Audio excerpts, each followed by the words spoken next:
Raquel, you made a lot of really good points in your last video. I don't really have that much to add, because obviously I know a lot of people have already made videos on the same subject. Call me biased, but yours is my favourite. Yeah, I'm a creeper. But yeah, some of the things you said really resonated with me. The main one of those things was the whole you being a volleyball jock, so you can't be a nerd thing. That pisses me off as well. Surely one of the really great things about Nerdfighteria is that it breaks down the barriers of what is and what isn't considered to be a nerd.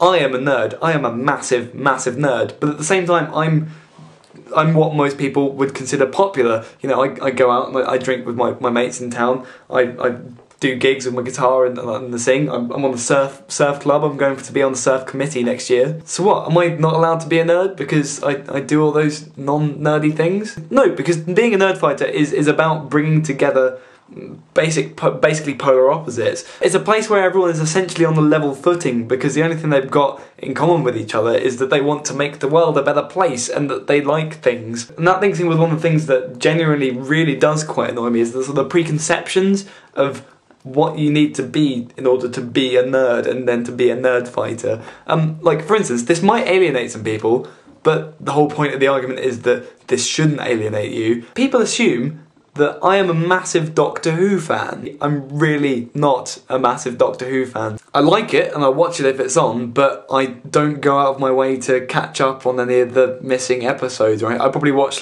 2 episodes of the last series, I don't know. And another thing, this one's slightly bigger, but again, I'm not apologising for anything. I haven't read the last 2 Harry Potter books. There. And neither of those things should have any impact on how anyone sees me or how anyone sees anyone else. I think the group in Nerdfighteria that's causing this rift and actually the whole of the rest of Nerdfighteria just need to wake up and realise that these things don't matter. Discussion time, it's like story time but slightly more intense. Speaking of discussions, I'd like to sort of just backtrack slightly to my discussion about music. Just like to point out that obviously that's not the definitive list of music that you should listen to. It's my opinion of music that people should listen to. It's not actually even my list of my favourite music, but Pink Floyd, very, very good.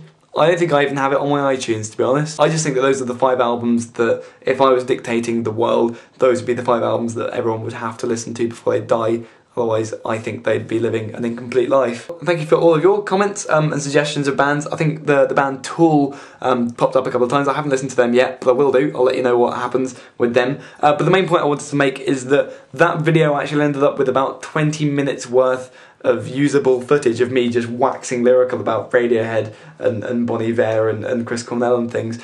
So what I'm going to do, I'm not going to do it in this video because I don't really want to, is I'm going to start doing sort of periodically going to do other mini suggestions. It's like a band or like a video. If I find a really, really good version of a really, really good song, then I'll post a link to it and say, watch this because I think it's good. I don't know if that'd be a good thing. I think that'd be quite a cool thing because that whole music discussion works really nicely for me. Now, something which is getting me quite excited right now is the fact that this video is actually a Question Tuesday video. I'm not going to try and sort of break any records or anything. We just got the one question, and the question is, who's Brian? Brian, or more specifically Brion, is a very rare vintage cognac from the Brion region of France. 2 bottles of the 1663 vintage of Brion cognac were actually served to Marie Antoinette on the day before she fled France. Raquel, I have a question for you, and this question is most definitely a thing. It's a thing within a thing, because obviously this is a thing. Inception. Basically, it's quite similar to the question you asked me about music, because you asked me for the 5